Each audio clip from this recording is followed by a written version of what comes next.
is First Down by CoachTools. I'm Alex Raimondo, co-host Justin Titchenell, and we have our guest Justin Brantley with us today. Justin has had a 4-year career in the MLB from 2014 to 2017. Before that, he attended Siena College from 2009 to 2013, where he was a team captain, and is now a business performance advisor at Insperity. The goal of this podcast is to bring on individuals with decorated careers in sports and beyond to gain insight on their experiences. Today, we're really interested to learn about Justin's insights on recruiting and how that process was for him. Justin, we hope that your experiences could help any viewers out there who they themselves are going through the process for the first time, or potentially parents who could help their children out with this process for the first time. So, first question that we really wanted to get into was if you could elaborate on your experience getting recruited to play a Division I sport, and also if there was just anything in that introduction that you think I missed and you wanted to add to talk about yourself a little bit more. Feel free by any means. No, not at all. I appreciate you guys asking me to be on here. Obviously, any help I can possibly give to anybody is all I'm here for, right? That's my goal. And if one person can take something from it, great. The recruiting process is definitely a unique scenario, right? It's definitely changed over the years, and I think it will continue to change. But it is a big impact, big decision to make when you are deciding what colleges to go do, what depending on the sport and the locations, and more so the coaches, the degrees. It really all ties in together, and it kind of helps a framework for moving forward, whether it be in sports or life after sports. So, but in terms of background, yeah, I mean, you hit all the major points. I'm not a big one to talk about myself or anything like that, but yeah, that's good to go. That's great. Thank you. So off the top of your head, what are some key points or recommendations that you have for student athletes starting out their recruiting process? Get informed, do some research, talk to people that have gone through the process. That's probably the thing. I do some pitching lessons here and there back home and stuff like that. And the kids always ask like about seeing it's greatly changed in about 10 years since I was going through that process. But there's just so many more tools available to be able to get seen or to get that notoriety or to be able to go to showcases, things like that, get in front of coaches. Whether it be in person or via video now, where that really wasn't as big of a thing back when I was going through the process. So I think it really has opened it up. It opened up so colleges have more view and the scope of where they're recruiting is a lot wider. But key points is just, get informed, understand the process, get some experiences from people that have done it. And then continue to focus on building your craft for whatever sport that is. That's probably the most important, right? They often say, no matter where you are, if you can play, they're going to find you at some point. And regardless of what level it is, every situation is different for everybody. So it's just to really embrace the scenario, always continue practicing your craft, and then don't press yourself. I see a lot of younger kids nowadays are pressing. If I don't sign by my sophomore year, I don't sign by my junior year, I'm not going to happen. Or they see other people that are doing it, or let's say they have dreams of going to a Power 6 conference school or something like that, and that's like it's either that or nothing. And that's probably the biggest thing that I've seen, at least from the people that I've done some lessons with, and I've seen going through the process. They put a lot of pressure on themselves, right? All in all, when you're going through the recruiting process, you're a teenager. There's a lot of things you're not fully developed mentally or physically. So it's a scenario where it takes time. So let it happen and really enjoy improving your craft, and then everything else will take care of itself. It's a lot of really great points, Justin. Thank you so much. You kind of touched on getting noticed, and you're completely right, especially with the technology we have, and it's only getting better, and the recruiting services. Getting noticed is definitely a lot different, and I think a lot more easier now than it ever was before. And as players and high school athletes are getting more exposure and tons of recruitment, as they start to get into that college decision process and visiting schools and deciding which school is right for them, what would you say are the biggest indicators that a school is a right fit, or even the best indicators or the strongest indicators that a school isn't a good fit? Yeah, there's a couple big things. I think from an academic standpoint, having some sort of idea of what you might want to look into after sports is always big, right? Unfortunately, I knew I wanted to do business in some sort of business scenario, so it was a little more wide open. But I see a lot of people that are just so focused on the sport aspect of it, they almost, when it comes to making a decision of what to major in, they're just kind of just picking. They're picking a school based on the sports, and then they're just say, "I'll just pick what my choices are." I think a little more emphasis needs to be on life after sports, right? Like again, everybody's dream is to go make it to the top and do all that stuff, but when push comes to shove, you got to understand the numbers, all right? So enjoy. Obviously, if you can get your college paid for or a portion of it, that's beyond amazing. But I think for us is figure out what you want to, an idea what you want to do after sports, and then obviously limit it that way, right? That's very broad. And then from an athletic standpoint, coaches. That was a big thing for me. After doing some recruiting trips and stuff like that, there was definitely a difference on every coach that I talked to. All right. And there's not every coach, the way they're maybe come off or how their coaching style is, that just might not be the best fit for you. But that is definitely to have some sort of rapport prior to getting there. Again, right. I see too many people that are just focused on the name of the school necessarily rather than their individual coaches or their managers or whatever it might be. So I think that's probably the biggest impact, I would say, in terms of figuring out if the school's right for you, Mhm. is that scenario. And Justin, going off of that academic point, what would you say would be the biggest trait or thing that you learned from playing baseball that translates to your business career? Hmm.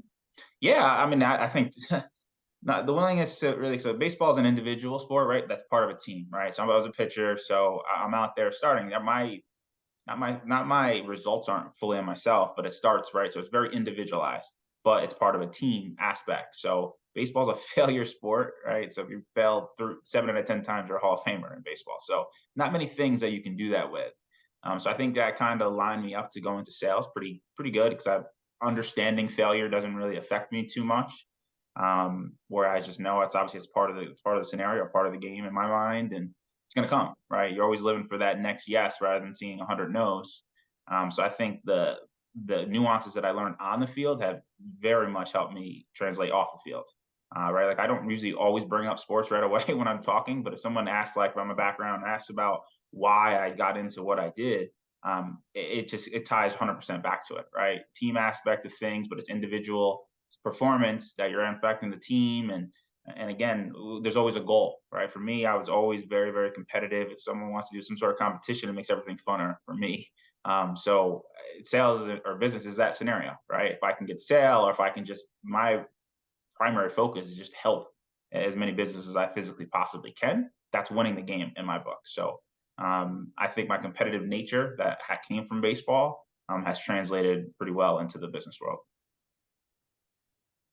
That's a great point, Justin, and especially talking on that topic of failure, and going back off your experiences, what failures, or not necessarily failures, but maybe mistakes, do you think you made during your recruiting process that when you look back, you would have done differently and that you would be comfortable sharing with us in the audience?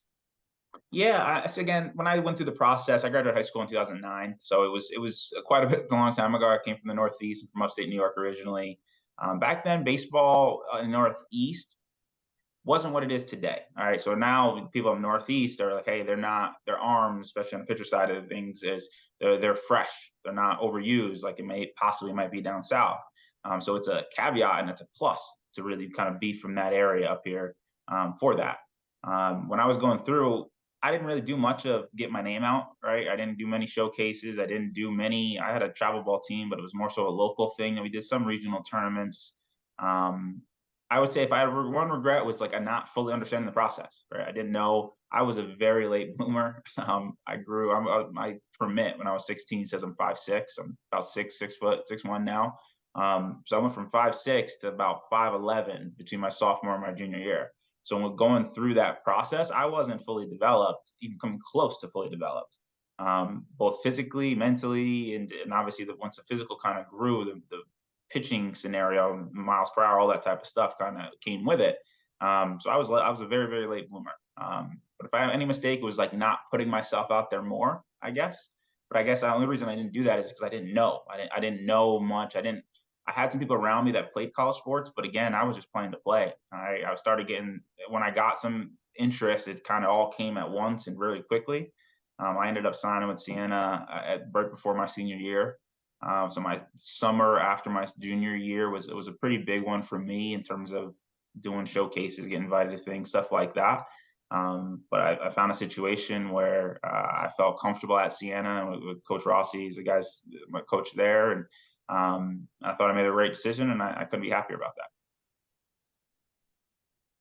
That's great. And I think a lot of student athletes out there could probably resonate with that experience of not really knowing how to navigate, recruitment. It's a first for a lot of people, maybe a first for them and their family. So I think that's why it's really important to hear from ex-athletes about that experience and any advice that they could offer. What do you think went really well for you, and that you would suggest for all athletes to do when they go through this process? I think just take it all in. Like I said, I didn't do as much as I probably, looking back on it, could have done. But take it all in. I know going through the process, I was a guy that performed pretty well in the classroom. So going through the clearinghouses and going through all that type of stuff was pretty easy. But then it made the whole college application processes, stuff like that, so much easier. Because it was kind of I don't know if I would say they handheld me through the process and coaches and whatnot, but it was that. And just again, not put too much pressure on yourself. I see a lot of kids nowadays, like they go to a showcase, right? And I can talk on baseball specifically.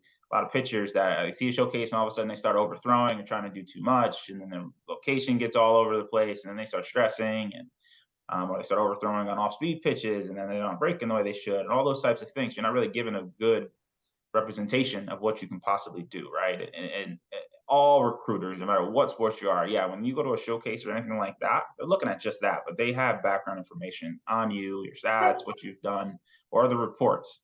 So it's not just a single, hey, we saw this guy in baseball terms pitch once, and now we're going to offer him. Like that doesn't never ever the case. There's also a more well-rounded scenario that all goes through it.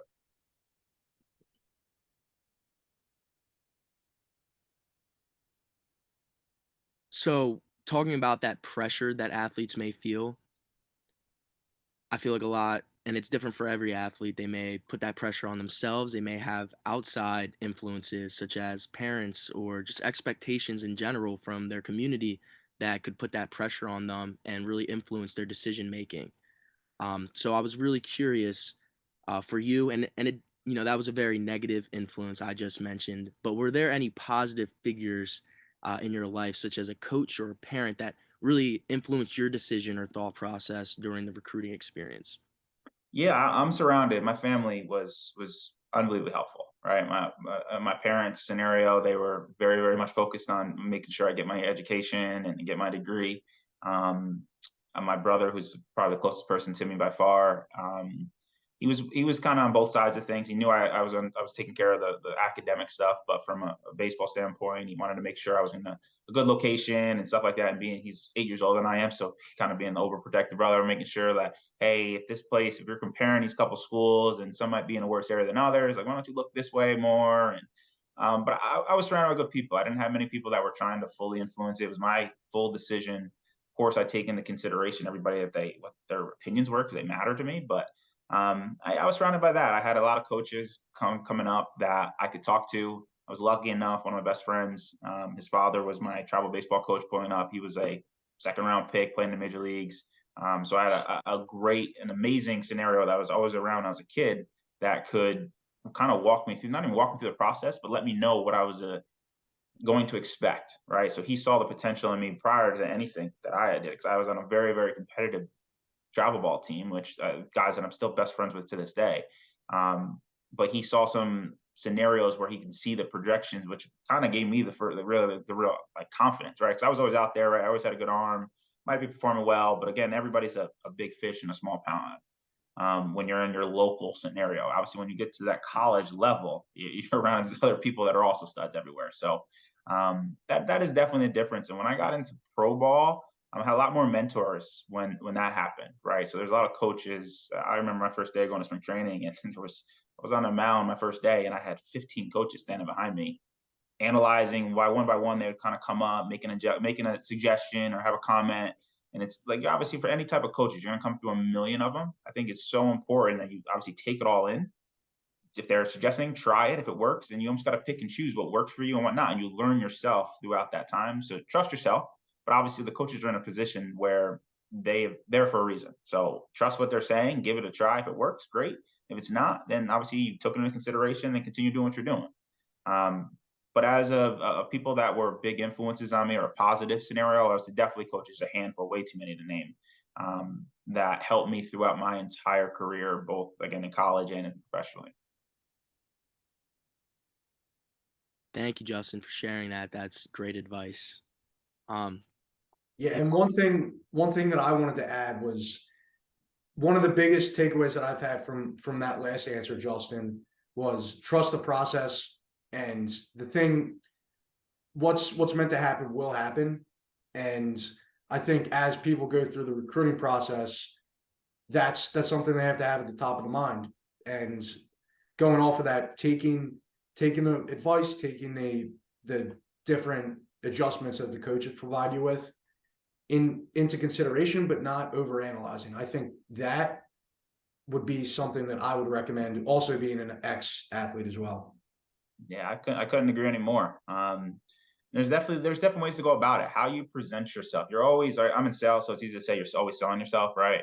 Even when it comes to recruiting scenarios, that's always like that, right? So, I mean, coaches. My brother's an athletic director of a high school, and he's lucky enough to have some big time players kind of come through their high school, and he gets phone calls all the time on players that are coaches asking them things that have absolutely zero to do with sports.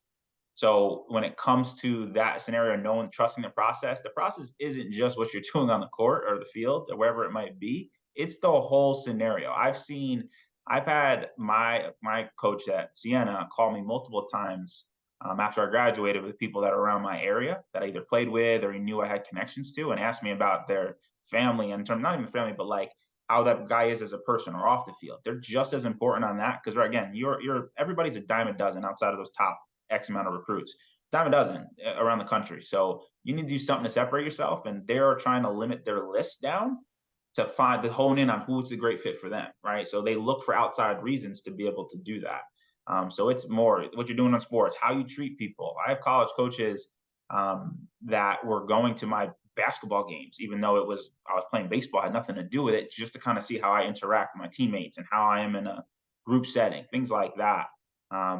So when it comes to positive influences and stuff like that, you just always know they're not just looking at what you're doing on the court or the field. Definitely. Couldn't agree more. And that all ties into just the mindset and going back to one of your points, just treating people right, and your overall agenda, and like how that impacts not only the way you play, but also the way that you just generally are. Yep. that's a great point. I feel like we need more people out there saying that. Honestly, we have some professional players out there. I mean, off the top of my head, Antonio Brown, great athlete, someone who doesn't carry himself the best off the field. And, some kids, younger athletes can look at that and say, hey, like he can do it. I can too. And don't realize that, this is a guy who's one of the top athletes in the world, best at his position. He hasn't even got away with what he's done. So definitely how you carry yourself off the field is just huge. And thank you for sharing that, Justin. Yep. Couldn't agree more. Um, I was really curious, what your overall stance or just view on the significance of the college decision is. So do you think it's, the end all be all for your career as an athlete and moving forward? Or do you think it's possible to, flourish as an athlete, as a person in really any situation that you put yourself in? Yeah, I don't think it's end all be all by any means, right? Listen, there's some colleges out there, right? And it can definitely it's obviously a major impact in your development as not even just a player, but also as a person, right? And that's people you're surrounding yourself with. But it's most definitely not the end all be all, in my opinion. Nothing really is the end all be all in anything. It's all how you react, how you respond in any situation, right? I know people that had a very privileged scenario that have turned out 50 times worse, and guys that had the odds stacked up against them a million times. It's just kind of how you react. But on college decision, yeah, it's a big decision, obviously, because that's the bigger part of your life. After most likely you're going to go spend 2 to 4 years or whatever ends up being. But it's most definitely not the end all be all, in my opinion. It's what you make out of it, right? So you can make any situation, and that's when I talk to kids, like in their situations where like maybe teams morale or whatever culture might not be the best. Listen, you do what you can do to better that off, right? It's what you make out of it, not what you are given, for example. That's a great point. How do you feel about athletes who end up transferring because they feel like they made the wrong decision? Do you think that's a very case by case scenario, or do you have a view where you think, you know, athletes should really stick it out and see how things turn out? So that's a good question, and it's to be honest, it's a tough question because I would think it's a case by case basis for everybody, right? And everybody's decisions are differently, or make the decision based on. Now, I've heard some people leaving because it's just not a great fit, right? And if you know that, that's great. It's great that you move on. The coach probably feel the same if that's the case. I've seen some people leave because it's tough and not playing. Again, it's all case by case basis. But everybody knows what they need. In the end, you have to make the decision that's best for you as a player, as a person, as a individual as you're growing, right? And you're going to make that decision to the best of your ability, right? So I think it's just too broad of a scenario, right? 'Cause every situation is different. There's so many different aspects to it that go into it all. So it's a little tough without knowing like a specific instance to say really have a full opinion on it. In my own opinion. Mm. Well, thank you. That's all I have for questions so far. Yeah, that's everything. So we'll wrap it up here. Justin, we greatly appreciate this. And Alex, it's been great doing this as well. Yeah. Any final remarks? I just wanted to add, well, first off, Justin, is there just any, last advice maybe that you want to give out to anyone watching, any young student athletes watching? Yeah, just to reiterate a couple things, just to make sure, right? Trust the process, man. You're a kid, you're young. Like, enjoy that. Enjoy playing the game. Don't let the stress of all of this college and future, all that stuff, kind of overtake the fun of what playing the game, right? If you're going to a college to play a sport, more often than not, you're going to really be in love with that sport. Enjoy it. It's a game in the end. Know that college coaches are not just looking at what you're doing on the field. They're looking more so what you're doing off the field, because that's the stuff that translates in the locker room with everybody else, the morale and that type of stuff. And having conversations with other coaches and scenarios, they are looking at that more than anything, right? Of course, what's going to get you noticed is your performance or your ability on the field, but whether they end up offering you or how much they offer you is greatly going to impact. You want to make sure to give. You don't want to give your coaches any reason to not not want you to be part of their team, right? It never hurts to have as many options as you possibly can have. So yeah, just trust that process. Always be in your, not I don't say best behavior, because that's how you should probably be acting normally as it is, but they're looking at your academics, how you interact with your teammates, how you interact with the general public. They're looking at every outside detail possible to make that decision if you're the right fit for them. So just always keep that in notice. How they're looking at, want to understand how well you win just as much as how you act when you lose.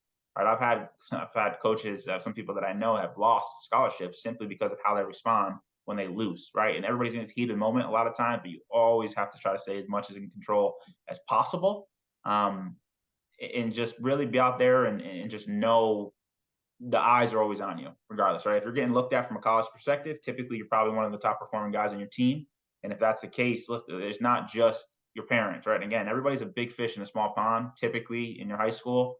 When that happens, when you get to a bigger, broader area, all right, where you're a small fish in an ocean. So in that scenario, it comes down to like you might have some situations in the past that happen, but once you go to college, everything starts brand new. It's the same situation when you get the pro ball. You get pro ball, everything's brand new. What you did prior doesn't really that really doesn't matter, right? Everybody there, what can you do right now and help you in the future, right? What you've done in the past has got you to where you are. But moving forward, it's a clean slate, right? So that can be good or bad. It can be good that you can erase the bad things, or like, hey, now I know I need to start over. I need to build my name. I got to sit there and build my stuff, my abilities to really be able to go out there and perform the way everybody should know internally they can. But all in all, that's all I would have to kind of add. It's great. Thank you so much, Justin. To anyone watching, did you have something to include, Titch? No, that's it. Yeah. Yeah, and Yeah. So to any young student athletes out there watching, thank you again, Justin, just for your insight today. I think the biggest things we've learned is that while this is a very important time of your life, your recruitment, you should enjoy it. You should have fun. And while it is a very important decision, it's not the most important decision in your life. You can find success no matter what. And what's more important is your actions and decisions after and throughout the rest of your life. That's really going to indicate the success that you find moving forward. So thank you all again for joining First Down by CoachTools. Thank you again, Justin, for taking the time to speak with us today.